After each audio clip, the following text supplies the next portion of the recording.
नमस्कार, मैं अंजलि मिश्रा। स्वागत है आप सभी का दो न्यूज में। आपको बता दें कि कलकत्ता हाईकोर्ट से बंगाल सरकार को एक और बड़ा झटका लगा है, क्योंकि ईडी अफसरों के खिलाफ इन्होंने एफआईआर दर्ज किया था। जो अब ईडी राशन घोटाले मामले में जांच के लिए पहुंची और उनके ऊपर लोगों ने हमला कर दिया, कई सारे ईडी के अफसर घायल हो गए, तो इन्होंने ईडी यानी बंगाल सरकार ने ईडी के अफसरों के खिलाफ भी एफआईआर कर दी थी। जिसके बाद अब कलकत्ता हाईकोर्ट ने निर्देश दिया है बंगाल की ममता सरकार को कि ईडी अफसरों के खिलाफ कोई भी किसी तरीके की कार्रवाई नहीं होगी। कार्रवाई पर जो है उन्होंने रोक लगा दी है। तो कलकत्ता हाईकोर्ट ने संदेशखाली छापेमारी मामले में बंगाल सरकार को ईडी के अधिकारियों के खिलाफ कोई दंडात्मक कदम नहीं उठाने का निर्देश दिया है। ईडी ने बताया कि छापेमारी के दौरान उनके अधिकारियों पर हमला किया गया था, जिससे उनके 3 अधिकारी घायल हुए थे। घटना 5 जनवरी को घटी और अब ईडी के अधिकारी उत्तर 24 परगना के राशन घोटाले मामले के तहत तृणमूल कांग्रेस के नेता शाहजहां के आवास पर छापेमारी की। ईडी काउंसिल ने अदालत को बताया कि उन्हें मालूम चला कि इस घटना के संदर्भ में 4 मामले दर्ज किए गए हैं।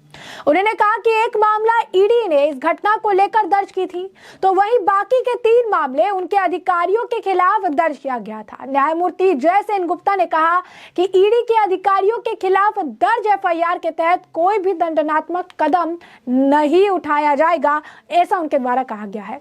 तो ऐसे में पूरा मामला क्या था, बता दें कि 5 जनवरी को राशन वितरण घोटाले मामले की जांच के तहत जो है टीएमसी के नेता शाहजहां शेख के आवास पर छापेमारी के दौरान उनके समर्थकों ने अधिकारियों पर हमला कर दिया। इस हमले में ईडी के 3 अधिकारी घायल हो गए और ईडी ने इस मामले पर शिकायत दर्ज कराई थी। वहीं केंद्रीय जांच एजेंसी के खिलाफ टीएमसी नेता और राज्य पुलिस ने अन्य पुलिस स्टेशन में मामला जो है दर्ज कर दिया था।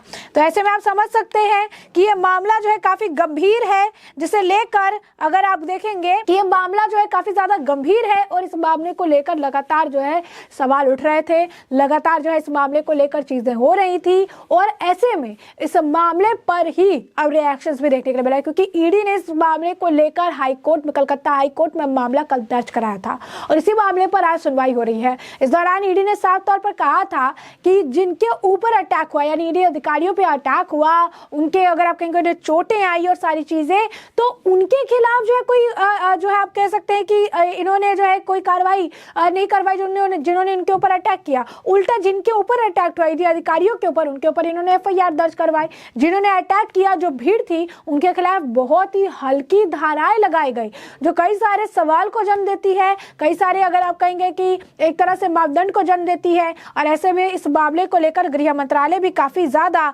सख्त नजर आया। गृह मंत्रालय ने भी इसको मामले को लेकर जो है संज्ञान लिया था और इस मामले को लेकर उन्होंने साफ तौर पर जो है कहा था कि आप इस मामले पर जो है अपने तरफ से जो स्पष्टीकरण दे कि आपने इस मामले को लेकर क्या कुछ किया है, आपने अब तक इस पे क्या अपडेट दी है, आपने इस मामले को लेकर क्या कार्रवाई की है उन लोगों के खिलाफ जिन्होंने ईडी अधिकारियों के ऊपर इस तरीके से चार्ज किया, ईडी अधिकारियों के ऊपर इस तरीके से जो है उन्होंने आप कह सकते हैं कि हमला किया है। तो ये जो मामला है ये काफी ज्यादा अगर आप देखेंगे कि गंभीर था, जिसे लेकर ममता सरकार के मंत्री बयान दे रहे थे, ये कह रहे थे कि ये जो मामला है ये इसी तरीके से मामला है, ये जो मामला है ये सिर्फ उकसाने की वजह से हुआ, ये उकसा रहे थे, इस वजह से जो है ये कार्रवाइयां हुई है, ये बातें जो है कही जा रही थी। और ऐसे में अगर आप देखेंगे तो अब कलकत्ता हाईकोर्ट ने साफ तौर पर अपने तरफ से निर्देश दे दिया है और अपने तरफ से जो चीजें हैं वो उन्होंने बता दी है। उन्होंने अब ये अपने तरफ से स्पष्ट कर दिया है कि किसी भी तरीके की कोई कार्रवाई ईडी के खिलाफ नहीं होगी। उल्टा उन्होंने किसी तरीके की कोई कार्रवाई करने पर भी रोक लगा रखी है, बंगाल सरकार को भी मनाही कर रखी है। तो कलकत्ता हाईकोर्ट ने संदेशखाली छापेमारी मामले में बंगाल सरकार को ईडी के अधिकारियों के खिलाफ कोई दंडात्मक कदम नहीं उठाने का निर्देश दिया। ईडी ने बताया कि छापेमारी के दौरान उनके अधिकारियों पर हमला किया गया था, जिसमें उनके 3 अधिकारी घायल हो गए। घटना 5 जनवरी को घटी, जब ईडी के अधिकारी उत्तर 24 जो है परगना के राशन घोटाले मामले के तहत तृणमूल कांग्रेस के नेता शाहजहां के आवास पर छापेमारी की। ईडी काउंसिल ने अदालत को बताया कि उन्हें मालूम चला कि इस घटना के संदर्भ में 4 मामले दर्ज किए गए। उन्होंने कहा कि कि एक मामला ईडी ने इस घटना को लेकर दर्ज की थी, तो वहीं बाकी के 3 मामले उनके अधिकारियों के खिलाफ दर्ज किया गया है। न्यायमूर्ति जय सेन गुप्ता ने कहा कि ईडी के अधिकारियों के खिलाफ दर्ज एफआईआर के तहत कोई भी दंडात्मक कदम नहीं उठाया जाएगा। तो ऐसे में पूरा मामला जो है वो यही था कि 5 जनवरी को राशन जो जांच के तहत टीएमसी के जो नेता है शाहजहां शेख, उनके आवास पर छापेमारी के दौरान उनके समर्थकों ने, जो भीड़ थी, काफी बड़ी एक भीड़ थी, जिन्होंने अधिकारियों पर हमला कर दिया। उन्हें काफी चोटें आई, 3 अधिकारी घायल हो गए।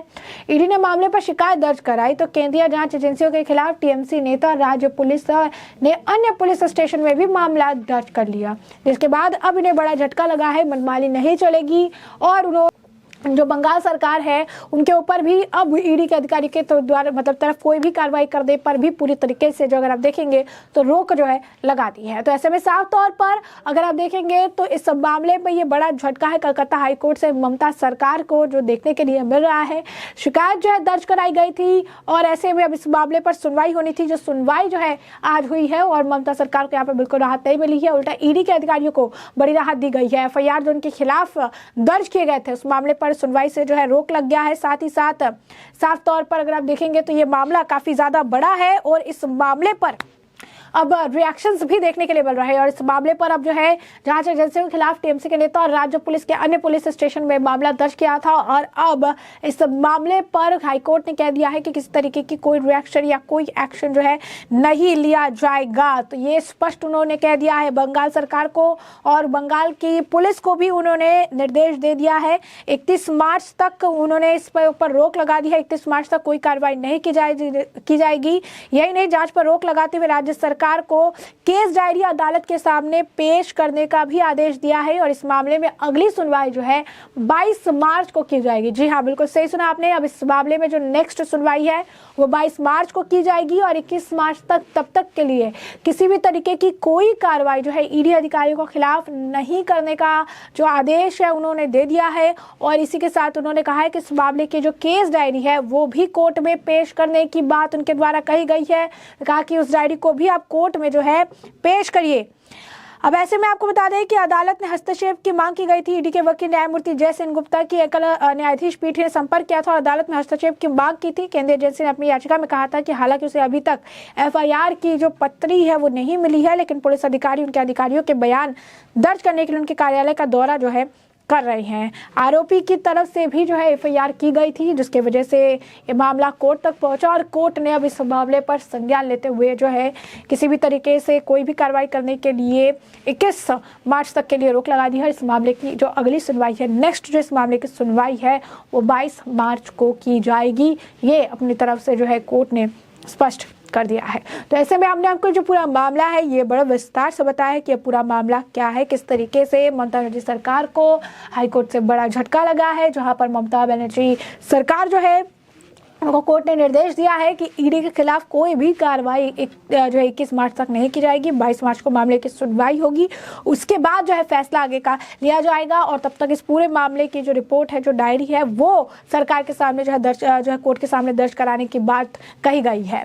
और इसे साथ ही साथ उन्होंने सख्त निर्देश भी दे दिया है कि एफआईआर को लेकर कोई भी कार्रवाई ईडी अधिकारियों के खिलाफ नहीं की जाएगी, उस पर पूरी तरीके से विराम लगा दिया जाएगा। क्योंकि ईडी के अधिकारियों ने कहा था कि जिन लोगों ने हमला किया उन पर हल्की धाराएं लगाई गई और उल्टा ईडी अधिकारियों के ऊपर जो इस तरीके से एफआईआर दर्ज कराए गए। तो ऐसे में हमने आपको जो पूरा मामला है ये बड़े विस्तार से बताया कि पूरा मामला क्या है और इस मामले पर आपकी भी जो राय हो हमें कमेंट सेक्शन में कमेंट करके जरूर साझा करिएगा।